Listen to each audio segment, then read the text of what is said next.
Hi guys, this is George back here with another video, and welcome to a new video talking about the details that have now been revealed for Mission Ferrari, the brand new roller coaster that is going to open at some point at Ferrari World in Abu Dhabi. Now, this is a coaster that until now nobody has known anything about this thing. So I'm going to be going through some details that we have seen recently that hint out what this ride could be. So here we go, let's get straight into this.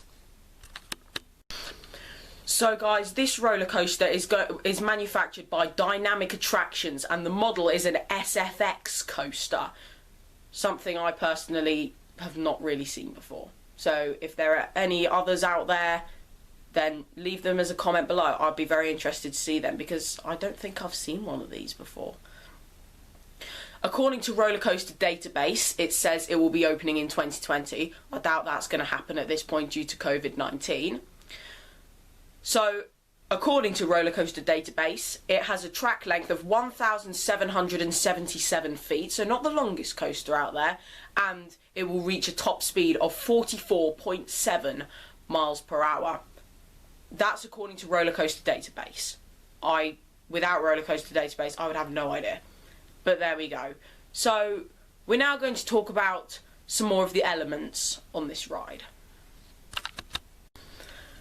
So then, this ride is going to feature some very weird elements. Now, some elements that we haven't seen before on any other roller coaster. This is what is causing the construction to be so slow. The reason why this coaster is taking so long to open is because of these brand new elements that have not been seen before. This is brand new technology on roller coasters, and this is what's slowing down the coaster so much. This was originally, well, okay, so here's a bit of a timeline here. It was supposed to open in the construction begun in 2014. It was supposed to, well, they planned for it to open in 2017. However, that didn't happen. So they said 2018, that it was supposed to open in 2018. And then they've been saying that every year, and it's still not open. And in 2018, that is when the ride was first tested. So a year after they wanted the ride open was when they tested it for the first time. And that is because of all of this new technology. That is what's slowing this down so much. Same deal with Fly at Phantasialand, taking forever. New technology. It's the same idea. In terms of elements on this ride, there's going to be some very weird elements. There's going to be a tilt track, which we have seen on a couple of rides before. Harry Potter and the Harry Potter and the Escape from Gringotts, at the Universal Studios in Florida, does feature a tilt track at the beginning. Now, this is kind of more difficult to notice. You don't really notice it as much when you're on the ride because you're more focused on all the screens and all the theming that's going on around you, because you wear 3D goggles on that ride, and this is a screen-based ride that I actually like. So there is going to be one of these, but still, we don't see it on too many rides, so it is still a pretty unique element. This is also going to feature 5 LSM launches. Bearing in mind this is under 2,000 feet of track here, and there's going to be 5 LSM launches. That's a lot of launches. As well as that, there's going to be a brand new element that we have never seen on any roller coaster before, and it is called a side slide. Now, okay, before I go into too much detail about this, I'm just going to put an image of it on the screen right now.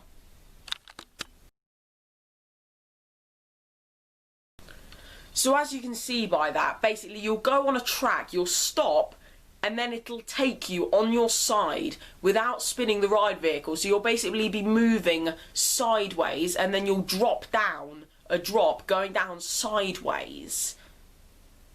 It looks very bizarre, but I really look forward to seeing how it feels on that ride, because I really hope I ride this thing one day. It looks like a very interesting ride. As well as that, there's going to be something else, another element that I've personally never heard of on a roller coaster. I don't know if it exists on other roller coasters. I've personally never heard of it. It's called a tumble table, and there will be multiple tumble tables on this ride. In terms of how many there will be, I have absolutely no idea. However, I do know that there will be more than one. I just have no idea exactly how many there are. As well as that, there will be a drop track. So, obviously, we've seen a drop track on a few roller coasters before. Intamin have done a few drop tracks, like on Hagrid's Magical Creatures Motorbike Adventure, 13 at Alton Towers. And then we've also seen some other manufacturers, like Sierra trying one on Verbolten at Busch Gardens Williamsburg, and we've seen one on that weird roller coaster at Canada's Wonderland. I forgot what it's called, like, oh, I can't remember. But they do have a 30-foot drop track on that one at Canada's Wonderland, the one that goes into the mountain and stuff. It looks like a really bizarre coaster. This looks like it could potentially feature quite a big one, because on 13, the drop track's not too big. On Hagrid's, it's not very big either. The one at Canada's Wonderland, 30 feet, yeah, that's pretty big. Verbolten, I have no idea how big that is, but from on-ride POVs, it doesn't look too big. This one, we have no idea how big it's going to be. But thinking about how ambitious this roller coaster is, I can see it being a pretty big one, due to the fact that literally every single element on this ride is just going to be bizarre, because you've already got the side slide and the tumble tables, and this is going to be one bizarre coaster. But here we go. As well as that, there will be 3D projection domes. So it does seem like we're going to be getting some screens on this ride. Hopefully it won't be too many screens, because I feel like a ride like this doesn't really need too many screens, considering you've got some of the weirdest elements on here. Some elements that haven't been used before on any other roller coaster. I really hope they don't use too many screens on here. It'll be nice to see a couple screens, but I do hope there's some physical set pieces as well. And as well as that, we know there's going to be more than one inversion. Now, there's rumours of there being 2 inversions. I believe there is going to be 2 inversions. We know that there's at least one, because we can see it. Because part of this ride does come out of the big building it's in, and next to the pathway where you would walk, and you can see the corkscrew. So basically, you'll go up into like an airtime hill and bank round, and then you'll go into a corkscrew before heading back into the building. You can see that from the main path. So we know there's at least one inversion on this ride. But there we go, they're the elements that we've heard of for this ride so far. Also, I do just want to say, I do have a bit of a concern with this ride, and that is reliability.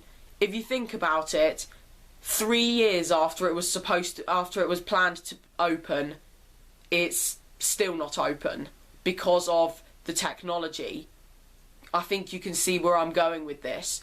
Once this does open, I do have a feeling that I do think this is going to be quite an unreliable roller coaster due to the technology that's used on this. Remember Lightning Rod? That used new technology, and remember how unreliable that was?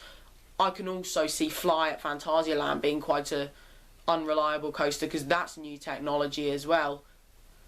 So I am a bit concerned about how reliable this ride is going to be, but time will tell, and we'll see when this ride opens.